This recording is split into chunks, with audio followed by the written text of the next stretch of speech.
طب يا شباب، الماتش ده يعني يعتبر ده اكتر ماتش صحت عليه في الدنيا. ماشي، عشان نبقى فاهمين.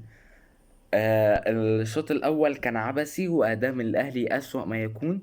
في الشوط التاني اتقلب برايم برشلونة 2009 على ليفربول السيزون اللي فات على مانشستر سيتي، وبقى مش فاهم ايه اللي حصل.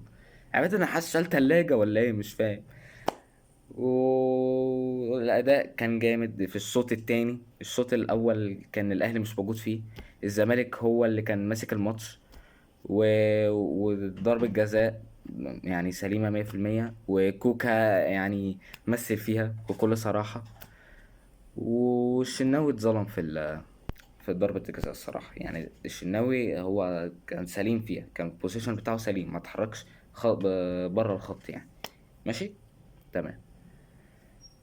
وبعدين انا مستغرب ان زيزو ما كانش موجود. انا مستغرب ان زيزو ما كانش موجود في الماتش نهائي. بس ها ما يعني، انا ما اعرفش ازاي عماد النحاس جات له الثقه في حسين الشحات. بس سبحان الله، اول ما نزل حسين الشحات ده جاب جون، ولبس لبس الزملكاويه ضربة جزاء يعني. انا مش فاهم ايه اللي حصل، ايه اللي حصل. فمحدش فاهم فيه ايه، ومين بيودي على فين ومش عارف ايه. وفرصة عمر كمال في اخر الماتش يعني، مش يعني مش قادر اطلعها من دماغي، مش قادر اطلعها من دماغي بجد. والجماهير كانت عاملة شغل، اذا كان جماهير الاهلي وجماهير الزمالك، يعني كلهم كانوا عاملين شغل عالي العال في التشجيع. والماتش كان يعني زي ما انا قلت، الشوط الاول كان عبثي، والشوط التاني كان الدنيا اتقلبت مرة واحدة. وكان في فرص الزمالك ضاعت، معرفش ازاي بقى. انا قلت وانا قاعد بتفرج، الحمد لله ربنا ستر، ربنا ستر. كان على لساني الجملة دي، ربنا ستر. وبس يعني.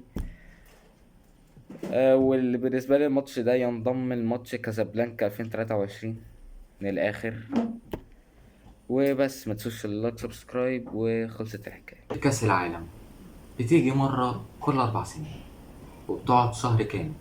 بس في الشهر ده اللعيبة بتكتب التاريخ. عندنا ناس كتير كتبت التاريخ، زي مثلا بيليه، مارادونا، ميسي، رونالدو الظاهرة، رونالدينيو، كافو.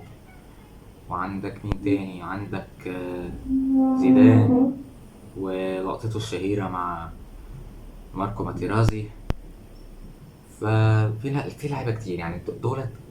دولت يعني عدد قليل من الناس الكتير اللي كتبوا التاريخ في البطولة دي. فاحنا هنجيب البطولة من الأول خالص لما بدأت سنة 1930، وده موضوعنا النهاردة. سايك، that's the wrong number. حبيت اعلن عن سلسلة جديدة اسمها حكايات مونديال.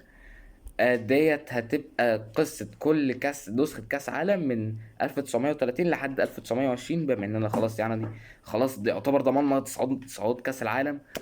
فهنحكي عن كل نسخة نسخة كأس العالم من 1930 لحد 22.